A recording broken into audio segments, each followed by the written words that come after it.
Assalamualaikum warahmatullahi wabarakatuh. Selamat jumpa anak-anakku, siswa-siswi SMK PGRI Paneng, khususnya kelas 10 mulai dari AK1 sampai OTKP 3. Anak-anak sekalian, pada hari ini kita akan belajar dalam rangka pengisian kegiatan bulan Ramadan. Dan saya diberikan tugas untuk memaparkan kajian Pancasila di mata pelajar atau di mata siswa.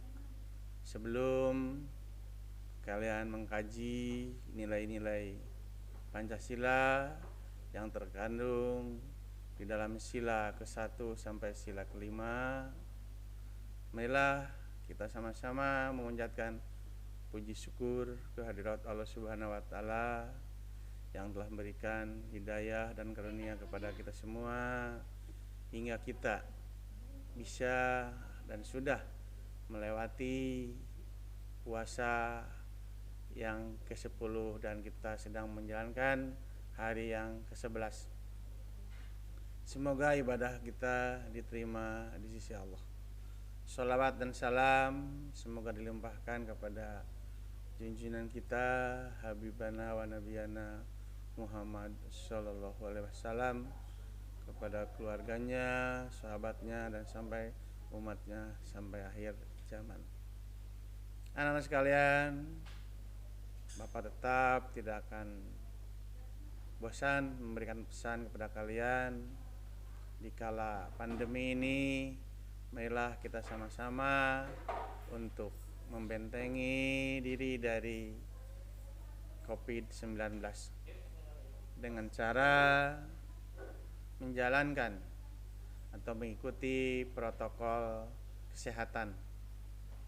Yang pertama yakni sering cuci tangan. Yang kedua, jaga jarak. Yang ketiga, pakai masker apabila kalian akan keluar rumah. Dan yang keempat, tetap berdoa semoga pandemi ini cepat-cepat berlalu dari Indonesia atau khususnya seluruh dunia. Anak-anak sekalian, sebelum kalian mengkaji mengenai nilai-nilai Pancasila dalam kehidupan sehari-hari, alangkah baiknya kita lihat dulu paparan ini. Yang pertama adalah mengenai sejarah Pancasila. Kita semua ketahui bahwa Pancasila itu lahir pada tanggal 1 Juni 1945. Dan Pancasila itu merupakan hasil dari perjuangan para pendiri bangsa yang tergabung dalam sebuah organisasi, yakni BPUPKI, yang dibentuk atas izin pemerintahan Belanda. Lalu BPUPKI bekerja dengan mengadakan sidang, yang sidangnya dimulai pada tanggal 29 Mei. Dan ketika pada tanggal 1 Juni muncullah para pembicara yang mengatakan bahwa bila kelak nanti negara kita berdiri, maka ideologinya atau dasar negaranya adalah Pancasila. Maka sejak itulah bahwa tanggal 1 Juni dijadikan sebagai hari lahir Pancasila. Kemudian setelah BPUPKI bersidang, tapi dalam sidang itu para pendiri bangsa atau para tokoh pendiri bangsa mengemukakan 5 dasar yang akan dipakai oleh Indonesia. Tapi kelimanya tidak berurutan seperti yang sekarang. Dari ketiga para pembicara itu akhirnya dibawa ke sebuah forum yang lebih kecil, yakni di Panitia 9, dan di Panitia 9 itu pun dibahas mengenai ideologi atau dasar negara hingga memunculkan yang namanya Piagam Jakarta. Setelah itu terus dirumuskan lagi hingga akhirnya sepakat bahwa Pancasila itu yang sekarang kita pakai sebagai ideologi atau dasar negara diambil dari pembukaan Undang-Undang Dasar 45 alinea ke-4. Lalu setelah semua selesai dan semua setuju dengan dasar negara itu, maka pada tanggal 18 Agustus 1945 Pancasila disahkan sebagai dasar negara, sebagai ideologi negara, dan sebagai pandangan hidup bagi perjalanan hidup bangsa Indonesia. Itulah anak-anakku sekalian sekilas mengenai sejarah Pancasila. Lalu kita dalam judul adalah pelajar Pancasila tak hanya dibentuk lewat pelajaran Pancasila atau pelajaran PPKN, tapi bisa kalian menjadi pelajar Pancasila melalui berbagai pelajaran, karena di dalam berbagai pelajaran bisa terkaitkan dan terimplementasi terhadap sila-sila ketuhanan yang Maha Esa. Sampai kini upaya membangun jiwa Pancasila pada pelajar di Indonesia masih terus digerakkan. Pancasila tak sekedar menjadi hafalan, namun harus dihayati, diamalkan seumur hidup. Saat ini sebenarnya kita membutuhkan Pancasila untuk menghadapi berbagai masalah. Kita harus mengakui maraknya persoalan bangsa saat ini. Sesungguhnya menjadi cerminan bahwa Pancasila belum terimplementasi secara sungguh-sungguh dalam kehidupan berbangsa, bernegara, termasuk dalam kehidupan para pelajar.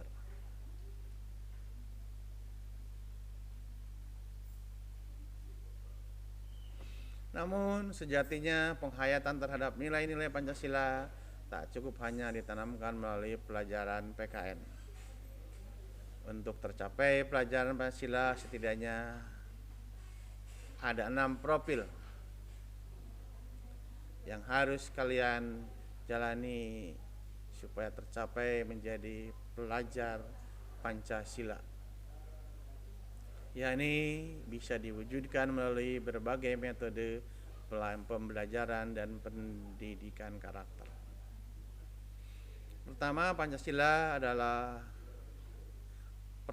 pelajar Pancasila adalah yang beriman, bertakwa kepada Allah, Tuhan yang Maha Esa, serta berakhlak mulia. Jadi yang pertama adalah apabila kalian sebagai pelajar Pancasila harus menjalankan dan meningkatkan ketakwaan kita kepada Allah Subhanahu wa Ta'ala atau Tuhan yang Maha Esa. yakni kita ketahui semua dengan menjalankan ketakwaan akan menjadikan manusia itu yang baik dan berakhlak mulia. Lalu setidaknya ada 5 elemen kunci dalam profil pelajar berpancasila. Pertama adalah yakni akhlak beragama. Kalian sebagai pelajar harus menerapkan bagaimana seorang pelajar berakhlak beragama, yakni mentaati agamanya dengan berbagai syariat agama yang telah diberikan atau kalian telah pelajari dari berbagai pengetahuan, mulai dari kalian masuk sekolah TK sampai sekarang. Lalu yang kedua adalah akhlak pribadi, yaitu akhlak yang ditimbulkan atau digambarkan atau ditonjolkan dalam kehidupan sehari-hari. Bagaimana seorang pelajar dalam kepribadiannya, mulai dari cara bergaul, berpakaian, dan lainnya. Itu menampakkan bahwa kepribadian Anda adalah kepribadian sebagai pelajar. Selanjutnya akhlak kepada manusia, yaitu sesama manusia, terutama akhlak bagaimana kita hormat kepada kedua orang tua, hormat kepada sesama, atau hormat kepada guru di sekolah. Itu adalah harus dijalankan oleh kalian sebagai pelajar Pancasila. Selanjutnya adalah akhlak kepada alam. Kita juga harus bagaimana bertindak, berlaku, memanfaatkan alam ini. Jangan sampai kita sebagai pelajar melakukan perusakan terhadap lingkungan. Dan yang terakhir adalah akhlak bernegara, berbangsa dalam kehidupan kita dengan sesama bangsa yang terdiri dari berbagai suku, bahasa, budaya, dan agama. Di sana kita harus menanamkan akhlak bernegara. Kedua, pelajar Pancasila adalah pelajar yang berkebinekaan global. Artinya pelajar Indonesia mempertahankan budaya luhur, lokalitas, dan identitas, dan tetap berpikiran terbuka dalam berinteraksi dengan budaya lain, sehingga menumbuhkan rasa saling menghargai dan kemungkinan terbentuknya budaya baru yang positif serta tidak bertentangan dengan budaya luhur bangsa. Jadi kita juga harus tetap mengakui, menerima pengaruh-pengaruh dari dunia internasional, karena dengan bergaul dengan dunia internasional akan menjajarkan negara kita dengan negara lain. Tapi dalam rangka untuk mencapainya kesetaraan kita, kehidupan berbangsa bernegara dengan dunia internasional, kita harus tetap menjunjung dan mempertahankan budaya luhur kita sebagai ciri suatu bangsa. Dalam pelajar berkebinekaan global ada 3 elemen kunci, yakni mengenal dan menghargai budaya. Jadi jangan sampai kita lupa terhadap budaya kita sendiri. Ya, kalau kita sebagai orang Priangan, orang Sunda, kita harus mengenal apa saja budaya-budaya kita sebagai orang Sunda atau orang Priangan, atau lebih luasnya budaya-budaya yang ada dan berkembang di seluruh Indonesia. Selanjutnya, berkemampuan berkomunikasi interkultural, yaitu berkomunikasi lintas budaya. Artinya kita bisa berkomunikasi dengan budaya-budaya, pertama budaya satu bangsa dan juga budaya-budaya internasional. Dalam berinteraksi dengan sesama dan refleksi serta tanggung jawab terhadap pengalaman kebinekaan. Ketiga, pelajar Pancasila adalah pelajar yang memiliki kemampuan gotong royong atau melakukan kegiatan secara bersama-sama dengan sukarela agar kegiatan yang dikerjakan dapat berjalan lancar dan ringan. Jadi kita juga harus sebagai pelajar membiasakan diri bergotong royong dalam lingkungan keluarga, membantu kedua orang tua, lalu bergotong royong dalam lingkungan masyarakat, yaitu kita sama-sama menjaga lingkungan, dan jangan sampai lingkungan kita menjadi tidak nyaman, tapi kita harus bersama. Lalu secara tingkat nasional dan juga tingkat internasional. Dalam belajar Pancasila, kemampuan bergotong royong ada profil atau ada elemen kuncinya. Pertama adalah meliputi kolaborasi. Jadi kita harus bisa beradaptasi, bergaul dengan yang lain. Yang kedua, kepedulian dan berbagi. Nah, itu dalam gotong royong, kepedulian dan berbagi. Sebab siapa tahu di lingkungan kita masih ada orang yang harus dibagi dan membutuhkan hal-hal yang dia perlukan. Keempat, pelajar Pancasila adalah pelajar yang mandiri, yakni mampu bertanggung jawab atas proses dan hasil belajarnya. Nah, itu. Jadi mampu bertanggung jawab atas proses dan hasil belajarnya. Nah, seperti saya lihat kalian belum bisa menjalankan dengan belajar Pancasila yang keempat ini, karena kemarin masih banyak di antara kalian yang tidak mengikuti pembelajaran hingga akhirnya ketika kalian diberikan KHS masih banyak nilai-nilai yang belum selesai. Berarti itu kalian belum bisa menjalankan sebagai pelajar Pancasila yang mandiri dan bertanggung jawab. Maka untuk kedepannya itu harus diperhatikan, jangan sampai terulang kembali. Dalam kemampuan bertanggung jawab pelajar Pancasila ada dua elemen kuncinya. Pertama adalah kesadaran akan diri dan situasi yang dihadapi serta regulasi diri. Jadi supaya kalian bisa menjadi pelajar yang mandiri dan bertanggung jawab, kalian harus menyadari situasi sekarang, di mana sekarang dalam situasi pandemi ini kalian harus bisa benar-benar memanfaatkan situasi.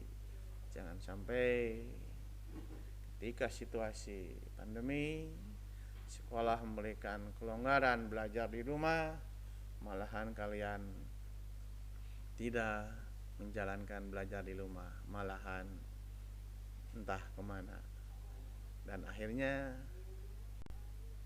apa yang menjadi kewajiban kalian banyak yang tertunda.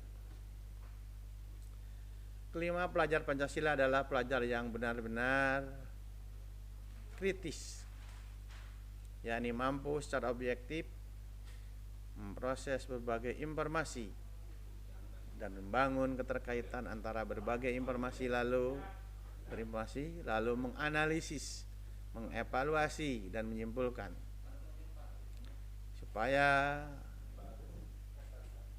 bisa terlaksana semua ini, ada 4 elemen kuncinya, meliputi kemampuan memperoleh dan memproses informasi dan gagasan. Jadi kalian harus mampu memproses informasi, apalagi sekarang di masa-masa sekarang informasi itu sangat mudah berkembang dan mudah didapat melalui berbagai situs dalam dunia maya. Nah, di sana kalian harus mampu memproses informasi mana yang baik dan mana yang tidak. Lalu juga kalian harus punya gagasan-gagasan bagaimana memanfaatkan situasi sekarang ini. Lalu menganalisis dan mengevaluasi penalaran, merefleksi pemikiran dan proses berpikir dan mengambil keputusan. Jadi kalian harus bisa mengevaluasi kenapa sekarang pihak sekolah melakukan pembelajaran secara daring. Kalian harus mengevaluasi bahwa ini adalah karena situasi kala pandemi. Lalu kalian harus merefleksikannya dengan cara mengikuti pembelajaran daring dan melaksanakan tugas-tugas sebagai pelajar.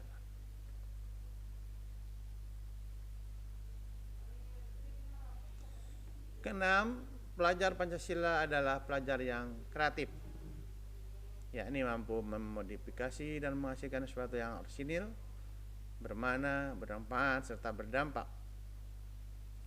Dan bisa terlaksananya poin ke-6 itu kuncinya adalah menghasilkan gagasan orisinil. Jadi kalian jangan suka menjiplak atau masuk dan mampu menghasilkan karya-karya yang tidak orisinil pula. Nah, profil-profil tersebut tak hanya bisa diwujudkan melalui mata pelajaran Pancasila saja, bisa melalui berbagai mata pelajaran. Misalnya untuk membangun nalar kritis dapat dilakukan melalui kegiatan menulis. Dalam menulis tak terbatas pada mata pelajaran bahasa saja, tapi bisa pada mata pelajaran yang lain, termasuk matematika, fisika, ataupun yang lain, yakni dengan cara menulis rumus, ya menulis ya istilahnya nalar-nalar yang dapat mempermudah kita belajar. Kandungan nilai-nilai Pancasila seperti taat dan menjalankan ajaran agama, toleransi, hingga menumbuhkan sikap gotong royong haruslah kalian lakukan dalam bentuk sikap, perilaku, dan tindakan sebagai pelajar Pancasila. Dengan mengamalkan Pancasila, kalian bisa menjadi pelajar Pancasila yang dapat menjadikan Indonesia menjadi negara yang tangguh dan kuat sebagaimana dicita-citakan para pendiri negeri ini akan terwujud. Kalian sebagai pelajar harus mengambil peran untuk menghidupkan, membangun, dan mengamalkan Pancasila sebagai generasi penerus bangsa. Nah, itulah paparan mengenai sejarah Pancasila dan yang bagaimana yang disebut dengan pelajar Pancasila. Sebagai penutup pertemuan ini dan sekaligus tugas untuk kalian, coba kalian jelaskan pandangan sendiri tentang kondisi penerapan nilai-nilai Pancasila saat ini di kalangan para pelajar. Kalian cukup menjabarkan pandangan kalian dari salah satu sila Pancasila saja. Jadi tidak usah memberikan pandangan dari semua sila. Silakan kalian pilih mau dari sila ketuhanan yang Maha Esa. Bagaimana pendapat atau kajian kalian mengenai sila ketuhanan yang Maha Esa dalam penerapan kehidupan pada seorang pelajar, ataupun sila yang kedua, ketiga, sampai sila yang kelima. Jadi cukup satu, pilih yang kalian bisa jabarkan dan nanti bisa kalian kirimkan melalui Classroom wali kelas. Itulah paparan untuk hari ini. Semoga apa yang dipaparkan dapat kalian laksanakan dalam kehidupan sehari-hari untuk tercapainya sebagai pelajar Pancasila. Dan kita berdoa semoga kita dapat menjalankan puasa kuasai dari awal sampai akhir. Wabillahi taufiq wal hidayah. Wassalamualaikum warahmatullahi wabarakatuh.